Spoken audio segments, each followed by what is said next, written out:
Bardolph. The sheriff, with a monstrous watch, is at the door. Henry IV. First part. I found out with some difficulty the apartment which was destined for my accommodation, and having secured myself the necessary goodwill and attention from my uncle's domestics, by using the means they were most capable of comprehending, I secluded myself there for the remainder of the evening, conjecturing, from the fair way in which I had left my new relatives, as well as from the distant noise which continued to echo from the Stonehall, as their banqueting room was called, that they were not likely to be fitting company for a sober man. What could my father mean by sending me to be an inmate in this strange family, was my first and most natural reflection. My uncle, it was plain, received me as one who was to make some stay with him, and his rude hospitality rendered him as indifferent as King Hal to the number of those who fed at his cost. But it was plain my presence or absence would be of as little importance in his eyes as that of one of his blue-coated serving-men.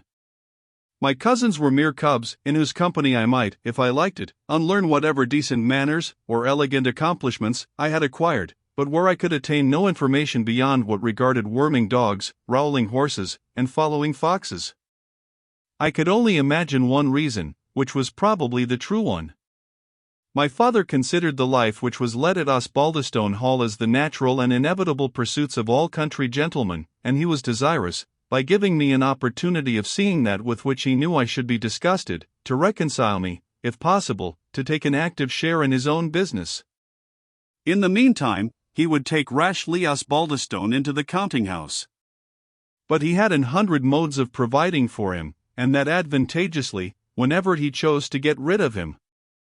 So that, although I did feel a certain qualm of conscience at having been the means of introducing Rashleigh, being such as he was described by Miss Vernon, into my father's business, perhaps into his confidence, I subdued it by the reflection that my father was complete master of his own affairs, a man not to be imposed upon, or influenced by anyone, and that all I knew to the young gentleman's prejudice was through the medium of a singular and giddy girl, whose communications were made with an injudicious frankness, which might warrant me in supposing her conclusions had been hastily or inaccurately formed.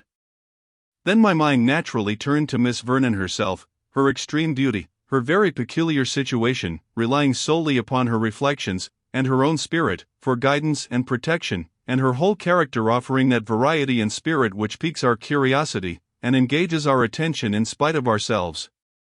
I had sense enough to consider the neighborhood of this singular young lady, and the chance of our being thrown into very close and frequent intercourse, as adding to the dangers, while it relieved the dullness, of Osbaldistone Hall, but I could not, with the fullest exertion of my prudence, prevail upon myself to regret excessively this new and particular hazard to which I was to be exposed.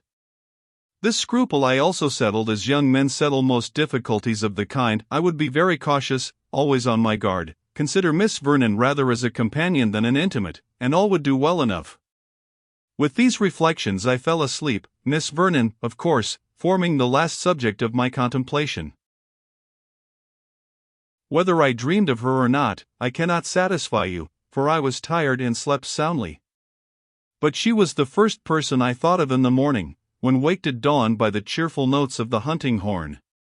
To start up, and direct my horse to be saddled, was my first movement, and in a few minutes I was in the courtyard, where men, dogs, and horses were in full preparation. My uncle, who, perhaps, was not entitled to expect a very alert sportsman in his nephew, bred as he had been in foreign parts, seemed rather surprised to see me, and I thought his morning salutation wanted something of the hearty and hospitable tone which distinguished his first welcome. "Art there, lad? Aye, youths I rave, but look to thyself, mind the old song, lad. He that gallops his horse on Blackstone Edge may chance to catch a fall." I believe there are few young men, and those very sturdy moralists, who would not rather be taxed with some moral peccadillo than with want of knowledge in horsemanship. As I was by no means deficient either in skill or courage, I resented my uncle's insinuation accordingly, and assured him he would find me up with the hounds. "I doubtna, lad," was his reply, "thou art a rank rider, I as warrant thee, but take heed. Thy father sent thee here to me to be bit, and I doubt I must ride thee on the curb, or will hae some one to ride thee on the halter, if I to keenna the better heed." As this speech was totally unintelligible to me, as, besides, it did not seem to be delivered for my use or benefit, but was spoken as it were aside, and as if expressing aloud something which was passing through the mind of my much-honored uncle, I concluded it must either refer to my desertion of the bottle on the preceding evening, or that my uncle's morning hours being a little discomposed by the revels of the night before, his temper had suffered in proportion. I only made the passing reflection that if he played the ungracious landlord, I would remain the shorter while his guest, and then hastened to salute Miss Vernon, who advanced cordially to meet me. Some show of greeting also passed between my cousins and me, but as I saw them maliciously bent upon criticizing my dress and accoutrements, from the cap to the stirrup irons, and sneering at whatever had a new or foreign appearance, I exempted myself from the task of paying them much attention, and assuming, in requital of their grins and whispers, an air of the utmost indifference and contempt, I attached myself to Miss Vernon, as the only person in the party whom I could regard as a suitable companion. By her side, therefore, we sallied forth to the destined cover, which was a dingle or copse on the side of an extensive common. As we rode thither, I observed to Diana that I did not see my cousin Rashleigh in the field, to which she replied, "Oh no, he's a mighty hunter, but it's after the fashion of Nimrod, and his game is man." The dogs now brushed into the cover. With the appropriate encouragement from the hunters, all was business, bustle, and activity. My cousins were soon too much interested in the business of the morning to take any further notice of me, unless that I overheard Dickon the horse jockey whisper to Wilfred the fool, "Look thou, and our French cousin be nat off a first burst." To which Wilfred answered, like an owl, for he has a queer outlandish binding on's castor. Thorncliff, however, who in his rude way seemed not absolutely insensible to the beauty of his kinswoman, appeared determined to keep us company more closely than his brothers, perhaps to watch what passed betwixt Miss Vernon and me, perhaps to enjoy my expected mishaps in the chase. In the last particular he was disappointed. After beating in vain for the greater part of the morning, a fox was at length found, who led us a chase of 2 hours, in the course of which, notwithstanding the yeoman French binding upon my hat, I sustained my character as a horseman to the admiration of my uncle and Miss Vernon, and the secret disappointment of those who expected me to disgrace it. Reynard, however, proved too wily for his pursuers, and the hounds were at fault. I could at this time observe in Miss Vernon's manner an impatience of the close attendance which we received from Thorncliff Osbaldistone, and, as that active-spirited young lady never hesitated at taking the readiest means to gratify any wish of the moment, she said to him, in a tone of reproach, "I wonder, Thorny, what keeps you dangling at my horse's crupper all this morning, when you know the earths above Wolverton Mill are not stopped?" "I know no such an thing then, Miss Di, for the miller swore himself as black as night, that he stopped them at 12 o'clock midnight that was." "Oh fie upon you, Thorny! Would you trust to a miller's word, and these earths, too, where we lost the fox 3 times this season? And you on your grey mare, that can gallop there and back in 10 minutes. Well, Miss Di, I see go to Wolverton then, and if the earths are not stopped, I see rattle Dick the miller's bones for him." "Do, my dear Thorny, horsewhip the rascal to purpose via fly away, and about it, Thorncliff went off at the gallop, or get horsewhipped yourself, which will serve my purpose just as well. I must teach them all discipline and obedience to the word of command. I am raising a regiment, you must know. Thorny shall be my sergeant major, Dickon my riding master, and Wilfred, with his deep dub-a-dub tones, that speak but 3 syllables at a time, my kettle drummer." "And Rashleigh?" "Rashleigh shall be my scoutmaster. And will you find no employment for me, most lovely colonel?" "You shall have the choice of being paymaster, or plundermaster, to the corps. But see how the dogs puzzle about there. Come, Mr. Frank, the scent's cold, they won't recover it there this while, follow me, I have a view to show you." And in fact, she cantered up to the top of a gentle hill, commanding an extensive prospect. Casting her eyes around, to see that no one was near us, she drew up her horse beneath a few birch trees, which screened us from the rest of the hunting field. "Do you see yon peaked, brown, heathy hill, having something like a whitish speck upon the side?" terminating that long ridge of broken moorish uplands. I see it distinctly. That whitish speck is a rock called Hawksmoor Crag, and Hawksmoor Crag is in Scotland. Indeed. I did not think we had been so near Scotland. It is so, I assure you, and your horse will carry you there in 2 hours. I shall hardly give him the trouble. Why, the distance must be 18 miles as the crow flies. You may have my mare, if you think her less blown. I say, that in 2 hours you may be in Scotland. And I say, that I have so little desire to be there, that if my horse's head were over the border, I would not give his tail the trouble of following. What should I do in Scotland?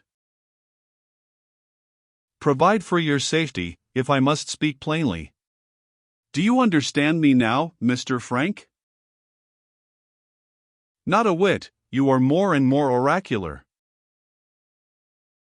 Then, on my word, you either mistrust me most unjustly, and are a better dissembler than Rashleigh Osbaldistone himself, or you know nothing of what is imputed to you, and then no wonder you stare at me in that grave manner, which I can scarce see without laughing. Upon my word of honor, Miss Vernon, said I, with an impatient feeling of her childish disposition to mirth, I have not the most distant conception of what you mean.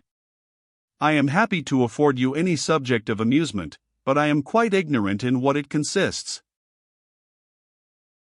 Nay, there's no sound jest after all, said the young lady, composing herself, only one looks so very ridiculous when he is fairly perplexed. But the matter is serious enough. Do you know one Moray, or Morris, or some such name? Not that I can at present recollect. Think a moment. Did you not lately travel with somebody of such a name?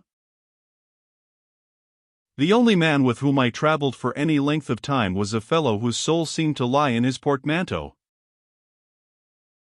Then it was like the soul of the licentiate Pedro Garcias, which lay among the ducats in his leathern purse.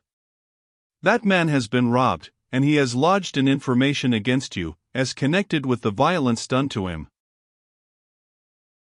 You jest, Miss Vernon. I do not. I assure you, the thing is an absolute fact. And do you, said I, with strong indignation, which I did not attempt to suppress, do you suppose me capable of meriting such a charge? You would call me out for it, I suppose. Had I the advantage of being a man, you may do so as it is. If you like it, I can shoot flying, as well as leap a 5-barred gate. And our colonel of a regiment of horse besides, replied I, reflecting how idle it was to be angry with her. But do explain the present jest to me. There's no jest whatever, said Diana. You are accused of robbing this man, and my uncle believes it as well as I did. Upon my honor, I am greatly obliged to my friends for their good opinion. Now do not, if you can help it, snort, and stare, and snuff the wind, and look so exceedingly like a startled horse. There's no such offense as you suppose. You are not charged with any petty larceny or vulgar felony, by no means. This fellow was carrying money from government, both specie and bills, to pay the troops in the north, and it is said he has been also robbed of some dispatches of great consequence. And so it is high treason, then, and not simple robbery, of which I am accused. Certainly, which, you know, has been in all ages accounted the crime of a gentleman. You will find plenty in this country, and one not far from your elbow, who think it a merit to distress the Hanoverian government by every means possible. Neither my politics nor my morals, Miss Vernon, are of a description so accommodating. I really begin to believe that you are a Presbyterian and Hanoverian in good earnest. But what do you propose to do? Instantly to refute this atrocious calumny. Before whom, I asked, was this extraordinary accusation laid? Before old Squire Englewood, who had sufficient unwillingness to receive it. He sent tidings to my uncle, I suppose, that he might smuggle you away into Scotland, out of reach of the warrant. But my uncle is sensible that his religion and old predilections render him obnoxious to government, and that, were he caught playing booty, he would be disarmed, and probably dismounted, which would be the worse evil of the two, as a Jacobite, papist, and suspected person. Asterisk. Asterisk. On occasions of public alarm, in the beginning of the 18th century, the horses of the Catholics were often seized upon, as they were always supposed to be on the eve of rising in rebellion. I can conceive that, sooner than lose his hunters, he would give up his nephew. His nephew, nieces, sons, daughters, if he had them, and whole generation, said Diana, therefore trust not to him, even for a single moment, but make the best of your way before they can serve the warrant. That I shall certainly do, but it shall be to the house of this Squire Inglewood. Which way does it lie? About 5 miles off, in the low ground, behind yonder plantations, you may see the tower of the clock house. I will be there in a few minutes, said I, putting my horse in motion. And I will go with you, and show you the way, said Diana, putting her palfrey also to the trot. Do not think of it, Miss Vernon, I replied.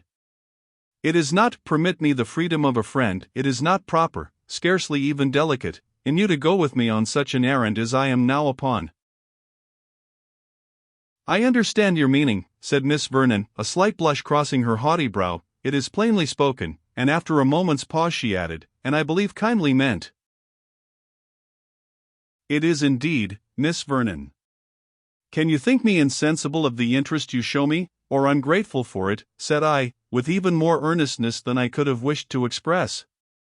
Yours is meant for true kindness, shown best at the hour of need.